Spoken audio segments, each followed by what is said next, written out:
साथियों, नमस्कार आपको। और आज की बात आपके साथ शुरू करने जा रहे हैं। आज का दिन 16 सितंबर का दिन।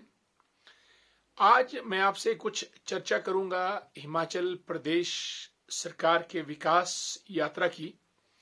आपको मालूम है, प्रदेश में जयराम ठाकुर जी की सरकार अपने 5 वर्ष पूरे करने की तरफ धीरे धीरे लेकिन मजबूत कदमों के साथ बढ़ती जा रही है। और कुछ ही दिनों में चुनाव भी होने हैं, जिससे पूरा प्रदेश अगले 5 साल की सरकार चुनेगा और सभी विधानसभा क्षेत्र अपने अपने नुमाइंदों को भी चुनकर विधानसभा में भेजेंगे। साथियों, ये जो 5 साल का कार्यकाल रहा माननीय जयराम ठाकुर जी का, जहां ये पेंशन से शुरू हुआ, वृद्धावस्था पेंशन जो 80 साल में मिलती थी, जब तक लोग इस लोक से निकल जाते थे 80 साल के बाद, वो जयराम जी ने तुरंत 60 साल की बहुत बड़ा काम था अपने हमारे श्रद्धेय बुजुर्गवारों के प्रति। उसके बाद जनमन चला, 1100 नंबर चला, कई किस्म की हेल्पलाइंस और him care scheme, Ayushman Bharat, Ujjwala Bharat, किसान सम्मान निधि, डबल इंजन की सरकार, युवा स्वावलंबन योजना, जनधन योजना, स्वच्छता अभियान, ये सारे केंद्र सरकार के द्वारा चलाए गए। लेकिन जो अभियान केंद्र के द्वारा चलाए गए, उनको मजबूती प्रदान करने के लिए प्रदेश में भी माननीय जयराम ठाकुर जी ने बहुत सी नई योजनाएं कल्याणकारी चलाई। शगुन योजना और सहारा योजना इसमें प्रमुख रही हैं। और इसके अलावा जो expansions, administrative schools, ITIs, college और केंद्र से बात की, हजारों करोड़ रुपए की एड लाई, प्रदेश में आईआईटीज खुलवाए, आईआईएम्स खुलवाए, एम्स खुलवाए, नेशनल हाईवेज, ग्रीनफील्ड एयरपोर्ट्स वगैरह वगैरह। ये सब तब जाके संभव हुआ जब प्रदेश में डबल इंजन की सरकार थी। और उसी के चलते जो हमारा शिमला ग्रामीण का भी विधानसभा क्षेत्र है, इस क्षेत्र में भी माननीय मुख्यमंत्री और सरकार के द्वारा अनेक ऐसे काम हुए जो आज तक नहीं हो पाए या यहाँ के नुमाइंदे नहीं कर पाए। इन 5 सालों में हमने रात दिन काम किया सरकार के साथ। I am sorry. कदम से कदम मिलाकर विकास की गति को बढ़ाने का प्रयास किया और परिणाम यह निकला कि हमने सबसे पहले हमारी जो बहुत पुरानी मांग थी शिमला ग्रामीण की, खंड विकास अधिकारी का कार्यालय, जिसको हम बीडीओ ऑफिस कहते हैं, जो शोबरा में था, उसको हमने खुलवाया टूटू हीरानगर में। और आज ये बीडीओ ऑफिस सुचारू रूप से हमारे शिमला ग्रामीण के बागवानों को, किसानों को, आम जनों को सुविधाएं प्रदान कर रहा है। दूसरा हमारा मील का पत्थर था सुन्नी के अंदर एसडीएम ऑफिस को 2 दिन के लिए बिठाना, जिसे हम कैंप ऑफिस कहते हैं, वो भी हमको पूरा हुआ। और उसके बाद ब्लॉक मेडिकल ऑफिस जो मशोबरा में बैठता था, वो भी हमने सुन्नी में शिफ्ट करवाया। ये एक बहुत बड़ी बात थी।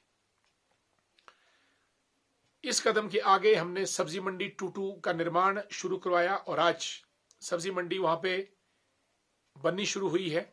और एक और इससे भी नई सब्जी मंडी दांडी का बगीचा, जिसका कि 2 महीने पहले शिलान्यास रखा गया, हमारे सभी किसानों, बागवानों के लिए मील का पत्थर साबित होगी।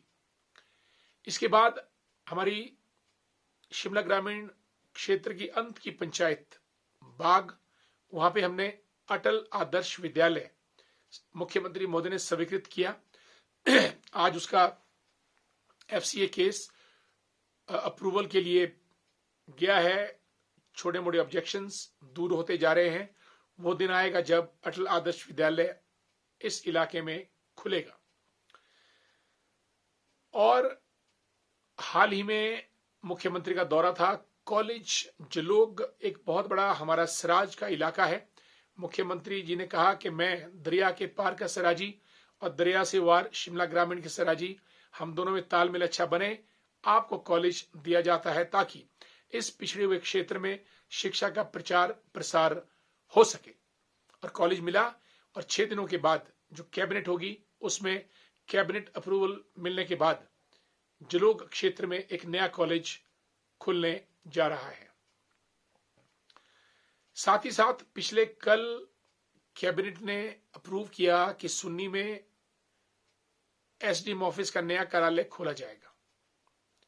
मैं समझता हूं कि इससे बड़ी सौगात हमारे पूरे शिमला ग्रामीण क्षेत्र के लिए और कोई नहीं हो सकती है।